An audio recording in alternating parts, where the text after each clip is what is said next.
So আজকে হচ্ছে তোমাদের জিকে লেকচার 3। এবং আজকের ক্লাসের কন্টেন্টটা খুবই ইম্পর্ট্যান্ট, কারণ এই লেকচার থেকে তোমরা মোস্ট প্রবাবলি 5-6টা এমসিকিউ পাবা, ডিরেক্টলি অর ইনডিরেক্টলি এখান থেকে কমন পাবা। সো আজকের কন্টেন্টগুলো এই জন্য অনেক বেশি ইম্পর্ট্যান্ট। আর অবশ্যই তোমাদের যদি কোনো কোয়েরি থাকে আমাকে আস্ক করবে, আমি তখন এগুলো অ্যান্সার করার ট্রাই করব। আচ্ছা, আমাকে কেউ একজন একটু এনশিওর করো যে স্ক্রিন দেখা যাচ্ছে কিনা।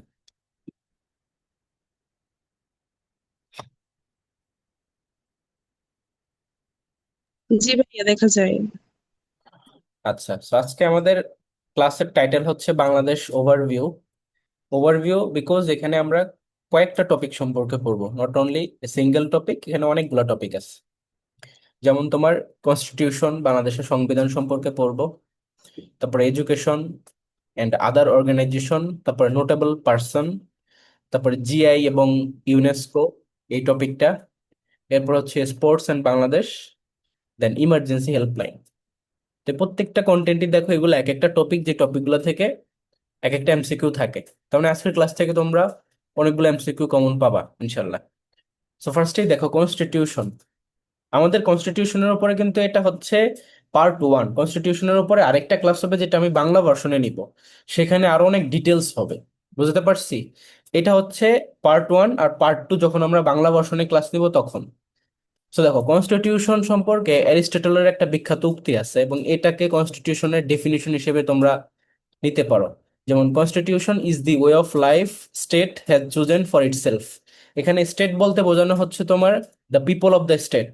ওকে, তারপর এটা কমন কমন নাউন হিসেবে এখানে ইউজ করা হয়েছে, যে তোমার স্টেটটা এখানে কি, এটা হচ্ছে তোমার মানুষ, মানে ওই যে পিপলস, তারা হচ্ছে তাদের জীবন যাপনের জন্য যে নিয়ম কানুন গুলা বেছে নেয় সেটাকেই তুমি সংবিধান বলতে পারো। তো ধরো সংবিধানের মধ্যে যে জিনিসগুলাকে আমরা দেই সেগুলাকে আমরা চাইলে এইভাবে মৌলিক অধিকার বলে বলতে পারি, যে বেসিক রাইটস, তাই না? আবার একই সাথে আমরা সুপ্রিম রাইটস বা সুপ্রিম ল সেটাও বলতে পারি। কিন্তু দ্যার ইজ এ কনফ্লিক্ট, যে যখন দেখবা মানবাধিকার এবং মৌলিক অধিকারের মধ্যে এই বিষয়টা চলে আসে। তো তোমাদের মধ্যে কি কেউ বলতে পারবা যে, জাস্ট এটা অ্যান্সার করো, মৌলিক অধিকার আর মানবাধিকার জিনিসটা কি, দুইটা কি সেম মনে হয় নাকি ডিফারেন্ট মনে হয় তোমাদের কাছে? ইয়েস অর নো বলো। Different different. ডিফারেন্ট। হ্যাঁ, বুঝি নাই। ডিফারেন্ট। হ্যাঁ, হ্যাঁ, ডিফারেন্ট মনে হয়। ডিফারেন্ট। তো কেন ডিফারেন্ট দেখো, এখানে একটা লজিক্যাল আর্গুমেন্ট হচ্ছে এরকম, যে মৌলিক অধিকার হচ্ছে যে জিনিসগুলা ধরো তোমার কনস্টিটিউশন দ্বারা কি করা হয়েছে, মানে ধরো ভ্যালিড করা হয়েছে, সেটা হচ্ছে কি মৌলিক অধিকার। কিন্তু মানবাধিকারের মধ্যে এমন অনেক কিছুই আছে যেটা তোমার দেশে হয়তো ওইভাবে অ্যাপ্লাই করা হয় না। তো মানবাধিকার কোনটা, যেটা ধরো ইন্টারন্যাশনালি চুজেন, ধরো জাতিসংঘ মানবাধিকার একটা সনদ আছে 1948-এর। তারপরে ধরো এরকম আরো কিছু নিয়ম কানুন থাকতে পারে, যেটা ধরো ইসলামিক শরিয়া ভিত্তিক হইতে পারে। এখন সবকিছুর ক্ষেত্রে তো আমরা ইসলামিক শরিয়াও অ্যাপ্লাই করি না, আবার সবকিছুর ক্ষেত্রে আমরা ইন্টারন্যাশনাল যে সকল ল সেটাও ফলো করি না। আমরা আমাদের দেশের জন্য এটা এইভাবে মিল খাচ্ছে, তাই আমরা এটাকে এইভাবে ফলো করতেছি।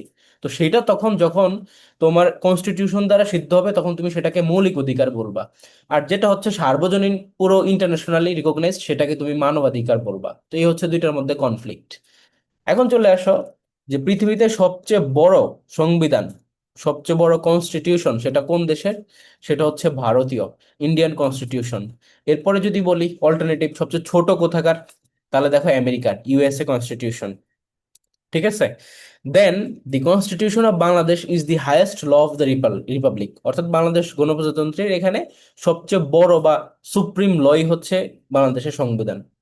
তো এখন যদি তোমাদেরকে আমি জিজ্ঞেস করি, বাংলাদেশের সংবিধান তৈরি করার ক্ষেত্রে কোন দুইটা দেশের সংবিধানের আদলে তৈরি করা হয়েছিল বলতে পারবা?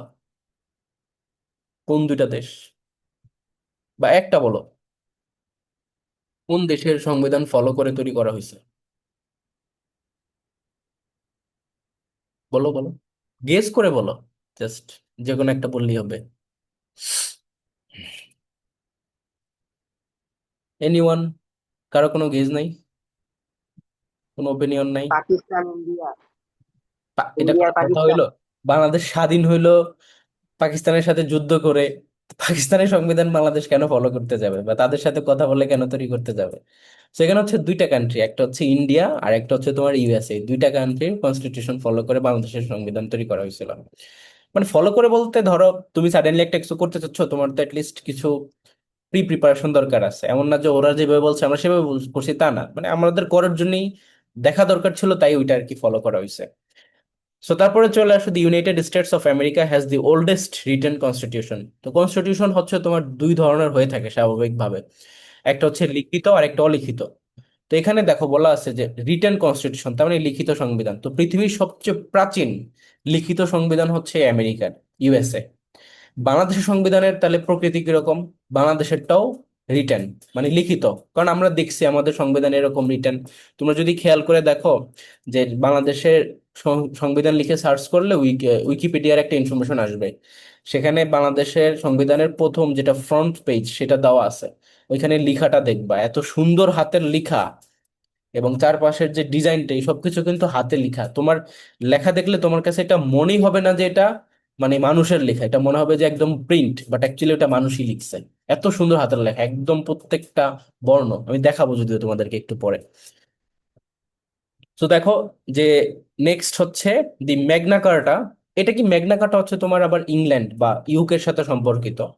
Is thought to be the world's oldest unwritten constitution. তো আমরা রিটেনেরটা বুঝলাম, ইউএসএ বা আমেরিকার। তাহলে সবচেয়ে অলিখিত প্রাচীন কোনটা বা প্রাচীন অলিখিত কোনটা, সেটা হচ্ছে তোমার ইউকে। এবং এটাকে ভাবা হয় কোনটা? ম্যাগনা কার্টা। তো ম্যাগনা কার্টা সম্পর্কে আগে প্রায় পরীক্ষা কোশ্চেন আসতো, এমনকি তোমাদের গত এই বছরও তোমরা যখন পরীক্ষা দিছো কোনো একটা ইউনিভার্সিটিতে কোশ্চেন আসছিল যে ম্যাগনা কার্টা কত সালে হয়। তো এটা শুধু সালটা আসছিল, তারিখ আসেনি যদিও। তো মনে রাখবে এটা হচ্ছে 1215 সালে 15ই জুন। 1215 সালের 15ই জুন হচ্ছে ম্যাগনা কার্টা সাইন হয়। এবং এটা কি হিসেবে সাইন হয় দেখো, কিং জন অফ ইংল্যান্ড, মানে ইংল্যান্ডের রাজা King John signed a bill of rights for nobles. যে সে একটা বিল অফ রাইটস এর উপর সাইন করে ফর নোবেলস। এখানে নোবেলস বলতে বোঝানো হচ্ছে যারা ধরো এই যে জমিদার আছে না, জমিদার তাদের জন্য। ঘটনা হয়েছে কি, এই যে ইংল্যান্ডের রাজা তো খাজনা চার্জ করতো, খাজনা তো বুঝো। যেমন আগে দেখবা সুবেদার ছিল, বা আমরা যদি বলি আমাদের জাহাঙ্গীরনগর ইউনিভার্সিটি, জাহাঙ্গীরনগর ইউনিভার্সিটির নামকরণ কারণ কার নাম অনুযায়ী হয়েছে? জাহাঙ্গীরের নাম অনুযায়ী হয়েছে। সরি, জাহাঙ্গীরের নাম অনুযায়ী হয়েছে, ঠিক আছে, বাট এটা করছে কে? ইসলাম খান করছে। তো ইসলাম খান তো আর তখন ক্ষমতায় ছিল, সে তার নিজের নাম কেন দিল না? কারণ ইসলাম খানকে এখানকার দায়িত্ব দেওয়া হয়েছিল, বাট মেইন ক্ষমতায় ছিল পুরো বঙ্গ ভারতবর্ষ, এই পুরোটা নিয়ে ক্ষমতায় ছিল কে? জাহাঙ্গীর, সম্রাট জাহাঙ্গীর। তো তাকে তার ধরো রাজ সম্রাটকে খুশি করার জন্য তার নাম অনুযায়ী ঢাকার নামকরণ করা হয়েছিল জাহাঙ্গীরনগর, রাইট? করছিল কে? ইসলাম খান। তো তোমার এইখানে মানে বিষয়টা এরকম যে কিং জন যে রাজা, সে হচ্ছে ওই তার যে জমিদার যারা ছিল, কারণ রাজা তো আর পুরো একা সবকিছু মেনটেন করতে পারে না, সে এখানে একজন বড় বড় ধরো ক্ষমতাশীল একজনকে ঠিক করবে যে আপনি এরিয়া সবকিছু দেখবেন, এখান থেকে যত খাজনা আসে আমাকে দিবেন, আমাকে একটা পার্সেন্টেজ দিবেন, আপনি 10% রাখবেন, আমাকে 90% দিবেন। তো এরকম ধরো ছিল।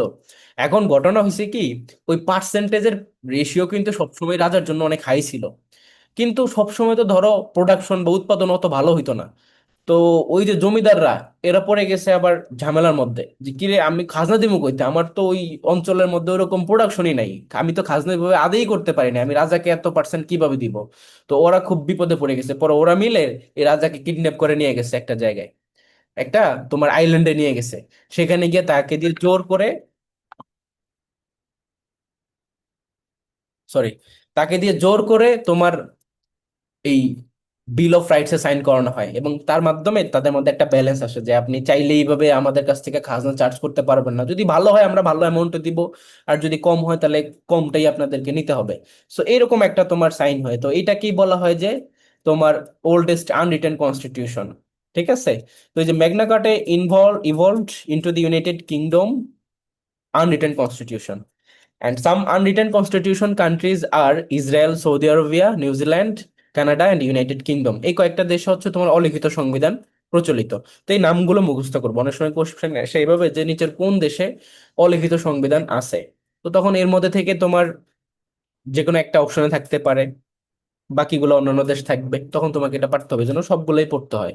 বিশেষ করে নিউজিল্যান্ড এবং সৌদি আরবিয়া এবং হচ্ছে তোমার যুক্তরাজ্য, এই তিনটা ইম্পর্টেন্ট বেশি, UK, New Zealand and KSA. KSA মানে কি বলতো? KSA, what is the meaning of KSA? Saudi Arabia, King Saudi Arabia, কি কি আবার বলো, বুঝি নাই। King Saudi Arabia, sorry, Arabia, king না তো, আবার বলো, ঠিক করে বলো। Kingdom, sorry, Kingdom. Right, kingdom of Saudi Arabia. ঠিক আছে, দেখবা যখন তোমার ফিফা ওয়ার্ল্ড কাপ চলছিল গত বছর, গত বছর না মানে গত বলতে ধরো যে বছর হয়েছে সেই বছর, তখন ফার্স্ট ম্যাচ হয়েছিল কার কার সাথে? Saudi Arabia versus Argentina. ওই যে একটা প্লেয়ার মনে আছে, এখানে আঘাত লাগে ফেসের এখানে, একদম তার পুরো ফেস ফাইটা গেছিল, দেখছিলা ওইটা ম্যাচটা? ফার্স্ট হ্যাঁ ভাই, ম্যাচ ওই তো যে দেখা। ওখান থেকে আমি শিখছি কে আছে মানে। হ্যাঁ, তো ওইখানে দেখবা ম্যাচ যখন চলতেছিল উপরে লেখা ছিল কে এস এ ভার্সেস এ আর জি, মানে Argentina versus K S A, মানে কিংডম অফ সৌদি আরবিয়া। তো তোমাদের স্বাভাবিকভাবে কোশ্চেন আসার কথা যে এতদিন শুনে আসছি সৌদি আরবিয়া, এখন দেখতেছি এখানে কে এস এ, এটার মানে কি? তো এই জন্য, বুঝছো? তো দেখো, কনস্টিটিউশন অফ বাংলাদেশ আমরা একটু আগে পড়লাম, হচ্ছে স্বাভাবিকভাবে কনস্টিটিউশন সম্পর্কে একটু ডিটেলস। এখন আমরা বাংলাদেশেরটা চলে আসি। সো বাংলাদেশের কনস্টিটিউশন হচ্ছে তোমার রিটেন এবং রিজিড। রিটেন মানে অলরেডি বুঝছো, যেটা লিখিত। আমরা একটু পরে দেখবো যে লিখিত সংবিধান অ্যাকচুয়ালি দেখতে কেমন। আর রিজিড কথাটার মানে হচ্ছে এটা দুষ্পরিবর্তনীয়। ঠিক আছে, অনেক শক্তপোক্ত, সহজেই চেঞ্জ করা যায় না।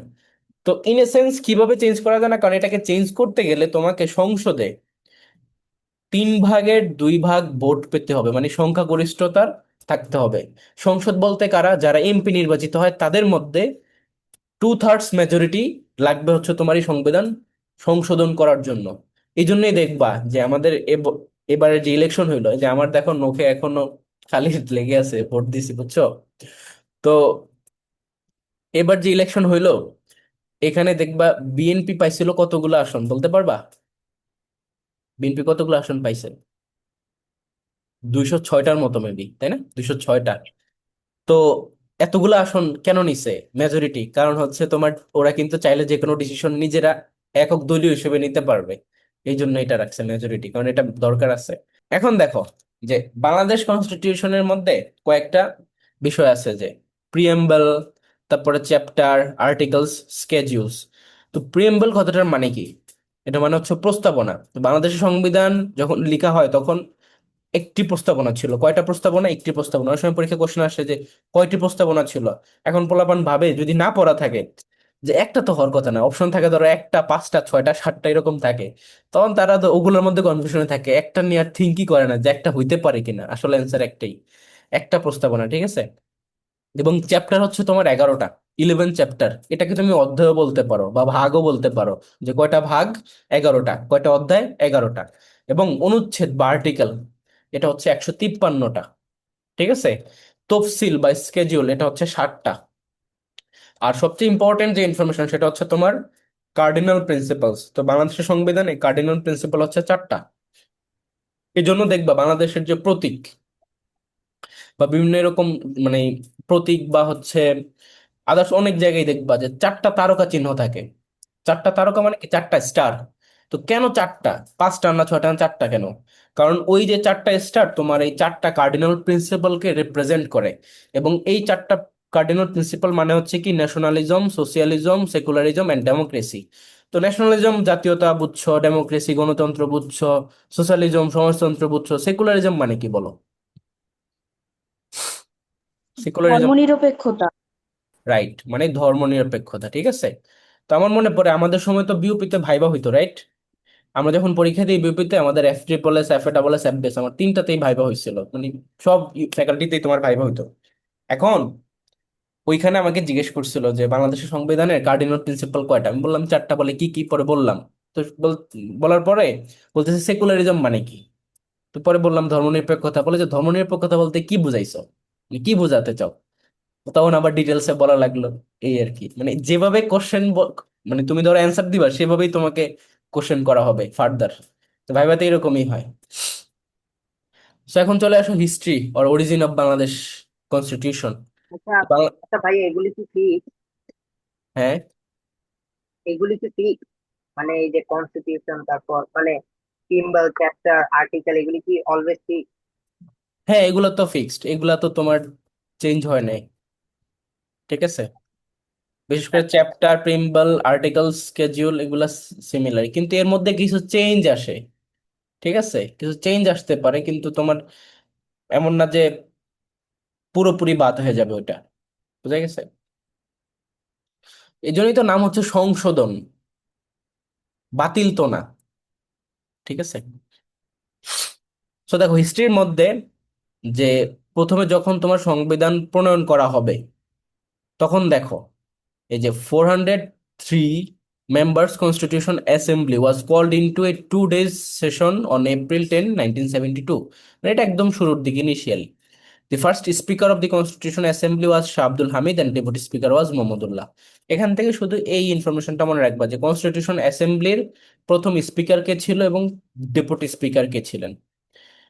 দেন আসো এই যে April 11, মানে তার ঠিক পরের দিন, 34 members constitution drafting committee was set with doctor Kamal Hossain as chairman. তো এই জন্য ডক্টর কামাল হোসাইনকে বলা হয় তোমার the father or the founder of Bangladesh constitution. এখানে সদস্য সংখ্যা কতজন ছিল? 34 জন ছিল, এটা মনে রাখবা। এবং এদের মধ্যে একজন ছিল তোমার মহিলা, তার নামটা পরীক্ষায় ডিরেক্টলি আসে যে একজন মহিলা সদস্য ছিল এই ড্রাফটিং কমিটি, মানে রচনা কমিটির মধ্যে একজন মহিলা সদস্য ছিল, তার নাম কি? বেগম রাজিয়া বেগম, সরি, বেগম রাজিয়া বানু। ঠিক আছে, তো এই নামটা পরীক্ষায় এক্স্যাক্টলি আসে, এই জন্য মনে রাখবা। আরেকজন ছিল তোমার অপোজিশন পার্টির, মানে অপোজিশন পার্ট দল থাকে না, তাদের মধ্যে থেকে একজনকে নেওয়া হয়েছিল, তার নাম হচ্ছে সুরঞ্জিত সেনগুপ্ত, ন্যাপের। এরপরে দেখো তোমার তিনটা ডেট মনে রাখতে হবে, একটা হচ্ছে 12ই অক্টোবর, একটা হচ্ছে তোমার 4 নভেম্বর, আর একটা হচ্ছে তোমার 16ই ডিসেম্বর। 16ই ডিসেম্বরটা এমনিতে আমরা মনে রাখার দরকার নেই, কারণ 16ই ডিসেম্বরের আলাদা আরেকটা তাৎপর্য আছে। আমাদের মেইনলি মনে রাখতে হবে তোমার 12ই অক্টোবর আর হচ্ছে 4 নভেম্বর। দেখো 12ই অক্টোবর কি হয়েছে, 1972 দি ল মিনিস্টার কে, তখনকার সময় ল মিনিস্টার কিন্তু তোমার ওই doctor Kamal Hussaini introduced the constitution bill in the constitution assembly, মানে সেই বিলটাকে উত্থাপন করেন 12ই অক্টোবর, কনস্টিটিউশন সংবিধানের বিলটাকে উত্থাপন করেন। এবং 4 নভেম্বর, দেখো অক্টোবরের পরে নভেম্বর, 4 নভেম্বর 1972 ইট ওয়াজ অ্যাডাপ্টেড, মানে এটাকে গৃহীত হয়। প্রথমে উত্থাপন করা হয় 12ই অক্টোবর এবং গৃহীত হয় 4 নভেম্বর। দ্যাটস ওয়াই এই 4 নভেম্বরকেই কিন্তু বাংলাদেশের সংবিধান দিবস হিসেবে পালন করা হয়। সো পরীক্ষা আসবে যে সংবিধান দিবস কবে, অ্যান্সার কি হবে? 4 নভেম্বর। তো আমি তোমাদেরকে একটু প্রেক্ষাপটটা আবার এক্সপ্লেন করতেছি। 34 সদস্য বিশিষ্ট তোমার সংবিধান রচনা কমিটি গঠিত হয়, যেটার প্রধান বা চেয়ারম্যান হিসেবে ছিলেন ডক্টর কামাল হোসেন। তিনি কিন্তু তখনকার সময় ল মিনিস্টার, আইনমন্ত্রী। তো তিনি করছে কি, 12ই অক্টোবর তারপরে গিয়ে সেটাকে কনস্টিটিউশন অ্যাসেম্বলিতে উত্থাপন করেন, ইন্ট্রোডিউস করেন। কখন? 12ই অক্টোবর। এর ঠিক কিছুদিন পরে 4 নভেম্বর সেটাকে কনস্টিটিউশন অ্যাসেম্বলিতে গ্রহণ করা হয়। এই জন্য 4 নভেম্বর হচ্ছে সংবিধান দিবস। এর ঠিক কিছুদিন পরে 16ই ডিসেম্বর সেটাকে কার্যকর করা হয়। তো বলবা যে ভাইয়া 16ই ডিসেম্বর কার্যকর করে সেটাকে দিবস দিল না কেন? তো 16ই ডিসেম্বর তো অলরেডি আমাদের ভিক্টোরি ডে আছে, তো একটার মধ্যে একটা ডেটে তুমি কয়টা দিবস দিবা, কি দরকার আছে? সে হচ্ছে বিষয়।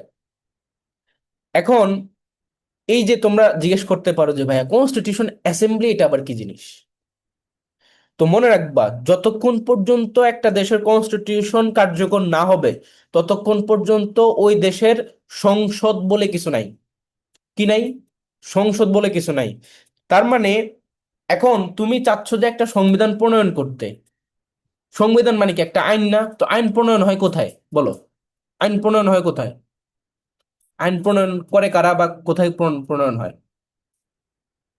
বলো বলো। সংসদে। জি, আমি কি তোমাদের কথা শুনতে প্রবলেম একটু, আরেকবার বলো, বুঝি নাই। আমার ফ্যান অনেক বাড়ানো, ফ্যানের কারণে তোমাদের সাউন্ড পাচ্ছি না হয়। ভাইয়া সংসদে। হ্যাঁ হ্যাঁ, এখন শুনতে পাইছি। তুমি কি একটু আগে স্লো বলছো নাকি? তো সংসদে হচ্ছে আইন ভাইয়া প্রণয়ন করা হয়। ল্যাপটপে তো এই জন্য একটু কাছাকাছি বলতে হচ্ছে। হ্যাঁ হ্যাঁ হ্যাঁ, মেবি ডিভাইস থেকে ডিস্টেন্স বেড়ে গেলে সাউন্ড কম হয়। তো যেটা বললাম যে তোমার সংসদে আইন পাস হয়, অর্থাৎ এমপি দ্বারা তারা হচ্ছে আইন প্রণয়ন করে। তো এখন ধরো সংসদই তো নাই, তাহলে সংবিধান কেমনেই হবে? এখন এটা করার জন্য না তাহলে কিছু একটা লাগবে। এখন প্যাচ কিভাবে দেখো, প্যাচ হচ্ছে যে তোমার সংবিধান প্রণয়ন করার জন্য তোমাকে কিছু একটা লাগবে। এখন কোন একটা আইন করার জন্য আবার সংসদ হইতে গেলে সংবিধান লাগবে, তাহলে এখন করবা কি? তাহলে সংবিধান করার জন্য তোমাকে আগে একটা কিছু করতে হবে, যেটার নাম হচ্ছে কি কনস্টিটিউশন অ্যাসেম্বলি, মানে গণপরিষদের মতো আর কি, পরিষদ গঠন করা হয়েছে। তারা এসে সংবিধান বানাইছে। সংবিধান কার্যকর হওয়ার পর থেকেই কি হয়ে গেছে? সংসদ। এরপরে সংসদ চাইলে যে কোনো ধরনের আইন প্রণয়ন টনয়ন করতে পারবে। ক্লিয়ারলি তোমরা জিনিসটা বুঝছো? এই যে সিস্টেমটা, জাস্ট ইয়েস অর নো বলো, বুঝছো কিনা? জি ভাইয়া। ওকে। আর এখানে দেখো ছোট দুটো ইনফরমেশন আছে, যে ফার্স্ট হ্যান্ড রিটেন কনস্টিটিউশন ওয়াজ 93 পেজেস। তোমাদেরকে এই কোশ্চেন কিন্তু প্রায় আমি জিজ্ঞেস করবো যে কত পেজের ছিল প্রথম হস্তলিখিত যে সংবিধানটা, সেটা ছিল 93 পেজের। And the writer of the handwritten constitution was Abdur Rauf. এই যে যার হাতের লেখা দেখলে তোমরা তার 100% প্রেমে পড়বা, এত সুন্দর হাতের লেখা কি বলবো। And it was design by Zainul Abedin, মানে ডিজাইন বলতে কি চারপাশে একটা নকশা আছে, সেটা করছিল কে? জয়নুল আবেদিন। ওকে, সো এই হচ্ছে বিষয়। এখন চলে আসো যে 11 ডিভিশন। এটা পড়ার আগে আমরা একটু সচক্ষে দেখে আসি যে অ্যাকচুয়ালি সংবিধান যে লিখিত, সেটা আমি যে বলতেছি এটা আসলেই কেমন।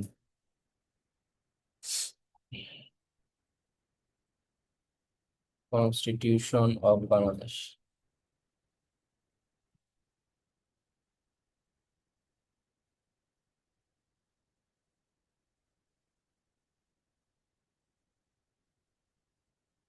এই দেখতেছো তোমরা হাতের লেখাটা,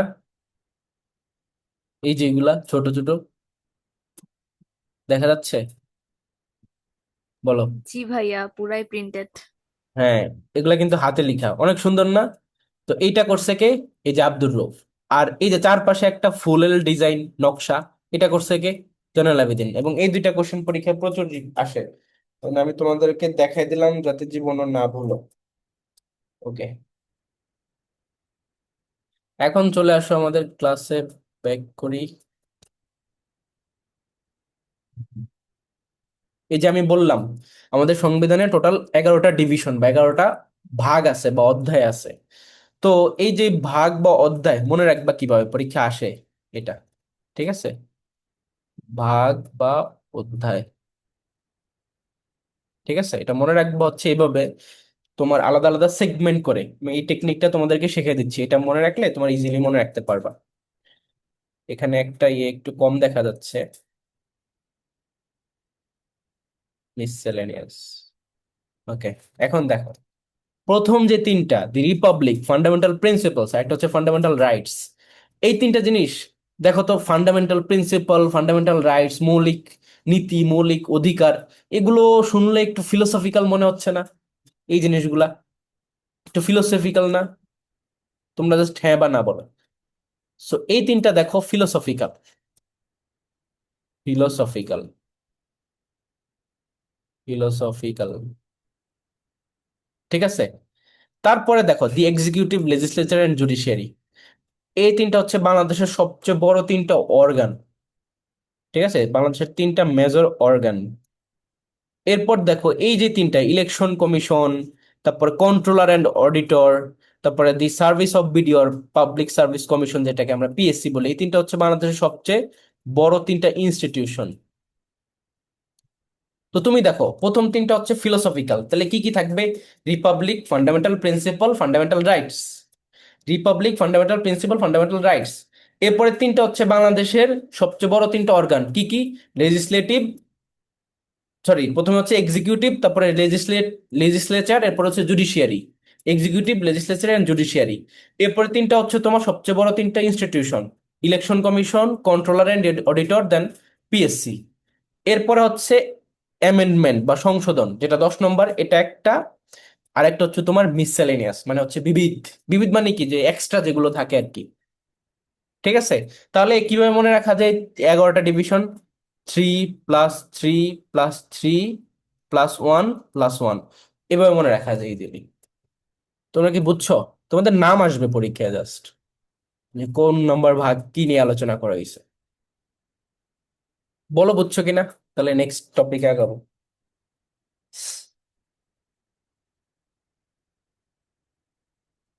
বলো বলো।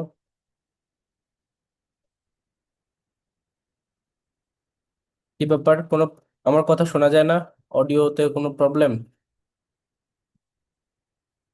বলো। শোনা যায়। ওকে, আই গেস বুঝছো। এখন আসো, অ্যামেন্ডমেন্ট অফ কনস্টিটিউশন, এটা আরেকটা টপিক খুব ইম্পর্টেন্ট, যে বাংলাদেশের সংবিধান যে সংশোধন হয়েছে এই টপিকটা। তো এই পর্যন্ত বাংলাদেশের সংবিধান সংশোধন হয়েছে 17 বার, ঠিক আছে? 17 বার সংশোধন করা হয়েছে। ফার্স্ট অ্যামেন্ডমেন্ট হয়েছিল যখন, সেটা ছিল ওয়ার ক্রিমিনালসদেরকে নিয়ে, মানে যুদ্ধ অপরাধীদের বিচার করার জন্য। তো ওয়ার ক্রিমিনালসের সংখ্যা কত ছিল বলো তো? সংখ্যাটা অনেক সময় পরীক্ষা আসে, 93,000। ঠিক আছে, এটা পরীক্ষা আসতে পারে যে সংবিধানে সংশোধন করা হয়েছিল, প্রথম সংশোধন কেন, ওয়ার ক্রিমিনালসদের শাস্তির জন্য। তাদের সংখ্যা ছিল হচ্ছে 93K। তারপর দেখো, সেকেন্ড অ্যামেন্ডমেন্ট প্রয়োজন নাই। থার্ড অ্যামেন্ডমেন্ট কি ছিল? বাংলাদেশ এবং ভারতের মধ্যে যে এক্সচেঞ্জ অফ সার্টেন এনক্লেভস, এনক্লেভস কথাটার মানে কি বলো? ছিটমহল, ঠিক আছে, ছিটমহল। এটার উপরে আলাদা ক্লাস হবে, সমস্যা নেই। তো এই যে enclaves and fixation of boundary lines, ওই যে মহিষোপান মহিডাল এই জায়গাগুলোর উপর কনফ্লিক্ট ছিল, ওইটা নিয়ে তোমার থার্ড অ্যামেন্ডমেন্ট হয়েছিল। ফিফথ অ্যামেন্ডমেন্ট হয়েছিল তোমার martial law, Bangladesh nationality institute of Bengali. তো এটা মনে রাখবা যে বাঙালি থেকে বাংলাদেশি, আমাদের যে জাতীয়তা সেটা কি? বাংলাদেশি, তাই না? তো আগে কিন্তু এটা ছিল বাঙালি, আমরা বাঙালি বলতাম, কিন্তু এখন হচ্ছে বাংলাদেশি। এটাই চেঞ্জ করা হয়েছে পঞ্চম সংশোধনের মাধ্যমে, মনে থাকে যেন। তারপরে সংবিধানের শুরুতে বিসমিল্লাহির রহমানির রহিম ছিল না, কিন্তু এখন আছে। তো এইটাও দেওয়া হয়েছিল এই পঞ্চম সংশোধনের মাধ্যমে, সংবিধানের শুরুতে বিসমিল্লাহির রহমানির রহিম অ্যাড করা হয়েছিল। এবং এই জন্যই এই যে বিসমিল্লাহির রহমানির রহিম অ্যাড করে সংবিধানটাকে একটু চেঞ্জ করা হয়েছে না, এই জন্য এটাকে বলা হয় first distortion of the constitution. কথা বোঝা গেছে? First distortion of the constitution. এই জন্য পরীক্ষা আসে যে which amendment is called the first distortion of the constitution, that is fifth amendment. মনে থাকে জানো। তারপর দেখো, এইট অ্যামেন্ডমেন্ট হয়েছিল কি, বাংলাদেশের যে রাষ্ট্রধর্ম সেটাকে ইসলাম করা হয়, রাষ্ট্রধর্ম হিসেবে ইসলামকে স্বীকৃতি দেওয়া হয়। এবং একই সাথে ঢাকার বানানের মধ্যে পরিবর্তন আনা হয়, আগে লেখা হতো ঢাকা, এখন হয়েছে কি ঢাকা। তারপরে বাঙালি, সেখান থেকে হয়ে গেছে বাংলা। বোঝা গেছে? এই কয়েকটা জিনিসের একটু চেঞ্জ করা হয়েছে এইট অ্যামেন্ডমেন্টের মাধ্যমে, মানে অষ্টম সংশোধনের মাধ্যমে। এরপরে 9, 10, 11 দরকার নেই। 12তম সংশোধনের মাধ্যমে কি হয় দেখো, 12তম সংশোধনী হয় 1991-এ। এই সময় দেখো পার্লামেন্টারি সিস্টেমকে অ্যাবলিশ করা হয়, সরি, পার্লামেন্টারি সিস্টেমটাকে স্ট্যাবলিশ করা হয়। প্রেসিডেন্সিয়াল সিস্টেম ছিল তখন, প্রেসিডেন্ট বুঝো? আগে কিন্তু বাংলাদেশের সিস্টেম ছিল ওই আমেরিকার মতো, প্রেসিডেন্ট ছিল। এই যে 12তম সংশোধনের মাধ্যমে সেটাকে বাদ দিয়ে আবার সেরকম পিএম, যেমন বর্তমানে কি প্রাইম মিনিস্টার সমস্ত ক্ষমতার ঊর্ধ্বে না, ঊর্ধ্বে বলতে কি মানে ঊর্ধ্বে তো কিছু না, মানে সমস্ত ক্ষমতা তার অধীনে। তো সেইটা আর কি, যে পার্লামেন্টারি যে সিস্টেম বা ডেমোক্রেটিক যে সিস্টেম সেটাকে আবার দেওয়া হয় তোমার এই 12তম সংশোধনের মাধ্যমে। এখন বলতে পারো যে ভাইয়া পার্লামেন্টারি সিস্টেমের সাথে ডেমোক্রেটিক সিস্টেমের কেমনে সম্পর্ক, কারণ এই কোশ্চেন বিউপিতে আসছিল যে কোন সংশোধনের মাধ্যমে আবার ডেমোক্রেটিক সিস্টেম বাংলাদেশে চালু হয়, 12তম সংশোধনী। তো এখানে বিষয়টা হচ্ছে, তুমি দেখো পার্লামেন্ট মানে কি, সংসদ। তো পার্লামেন্টে কারা যায়?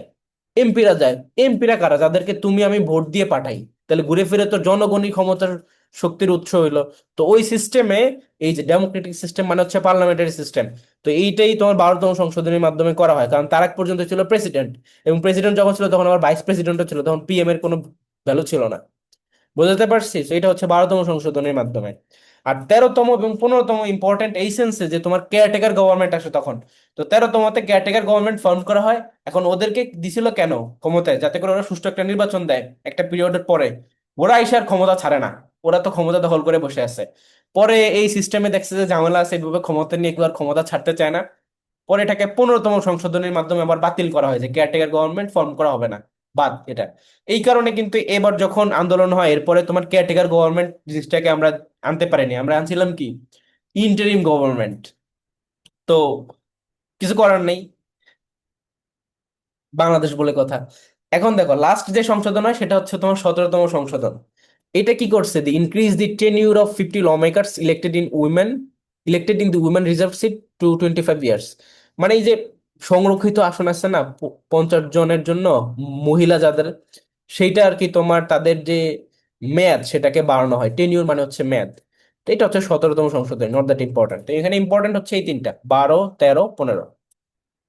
এখন বলো, এই যে সংশোধনী এগুলো মনে রাখতে পারবা? যেভাবে বললাম প্রেক্ষাপট গুলা বলে বলে তোমাদেরকে বোঝানোর ট্রাই করছি, মনে রাখতে পারবা এখন? বলো। জি ভাইয়া। বাকিরা কাকে জিজ্ঞেস করবো? এই যে আদ্রিতা, বুঝছো? এরপরে জি নাহিদ, জি ভাইয়া। শাহাদাত।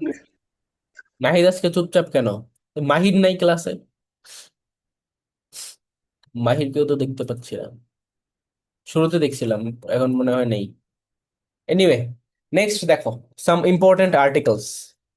তো এই যে আমরা বললাম 153টা আর্টিকেল আছে, এখন সবগুলো তো পড়া সম্ভব না, বাট তোমাদের কিন্তু সবগুলোই পড়া উচিত, কারণ এখন পড়ে ফেললে, ধরো এখন তো সময় আছে, তুমি সেকেন্ড টাইমার, এটা জব প্রিপারেশন অনেক হেল্প করবে। মানে 153টা না পারো, 150টা তো পারবা। ওই জন্য পড়ে ফেলো সবগুলোই একটু টুকটাক যদি সম্ভব হয়। আর টেকনিক বের করে নিবা যে কিভাবে ট্রিক সহকারে মনে রাখা যায়। অনেকে কিন্তু ছন্দ বের করে ফেলে, অনেকে এইভাবে এইভাবে বের করে ফেলে, লাইক পড়ে ফেললে লাভ হবে অনেক। তো দেখো, এর মধ্যে ইম্পর্টেন্ট যেগুলো সেগুলো আমি তোমাদের জন্য লিস্ট করে দিচ্ছি। যেমন প্রথমে যেটা, সেটা হচ্ছে দি রিপাবলিক। 2 নম্বরটা হচ্ছে টেরিটরি অফ রিপাবলিক, মানে বাংলাদেশের সীমানা। তারপর দেখো, তোমার 4 নম্বরে যেটা, সেখানে কয়েকটা বিষয় সম্পর্কে বলা হয়েছে। সেখানে তোমার বাংলাদেশের স্টেট ল্যাঙ্গুয়েজ, তারপরে ক্যাপিটাল, সিটিজেনশিপ, এগুলো সম্পর্কে বলা হয়েছে। তারপর 17 নম্বরটা ইম্পর্টেন্ট, কারণ এখানে ফ্রি অ্যান্ড কম্পালসারি এডুকেশন, ঠিক আছে, এই শিক্ষার ব্যাপারে বলা হয়েছে। তারপরে আইনের দৃষ্টিতে সমতা, ইকুয়ালিটি বিফর ল, এটা 27 নম্বরে বলা হয়েছে। অ্যাসেম্বলি মানে ফ্রিডম অফ অ্যাসেম্বলি বা সমাবেশের স্বাধীনতা দেওয়া হয়েছে 37-এ। প্রেসিডেন্ট সম্পর্কে 48-এ বলা হয়েছে। অ্যাটর্নি জেনারেল সম্পর্কে 64-তে বলা হয়েছে। স্ট্যাবলিশমেন্ট অফ পার্লামেন্ট সম্পর্কে 65-তে বলা হয়েছে। অম্বাডসম্যান বা ন্যায়পাল সম্পর্কে 77-এ বলা হয়েছে। সুপ্রিম কোর্ট সম্পর্কে 94 বা 94-তে বলা হয়েছে। ইলেকশন কমিশন সম্পর্কে 118তমতে বলা হয়েছে। অডিটর জেনারেল সম্পর্কে 127-এ বলা হয়েছে। এবং পাবলিক সার্ভিস কমিশন বা পিএসসি সম্পর্কে 37-এ বলা হয়েছে। সেই কয়েকটা এখান থেকে মনে রাখবা, ভেরি ভেরি ইম্পর্টেন্ট। তারপর আসো কনস্টিটিউশনাল ম্যাটার্স। যেমন সেকশন 54 মানে কি? The power of police to arrest without any warrant, warrant ছাড়া কাউকে অ্যারেস্ট করার ক্ষমতা। আচ্ছা, লিঙ্ক কেটে গেলে কিন্তু আমি আবার লিঙ্ক দিব, বুঝছো?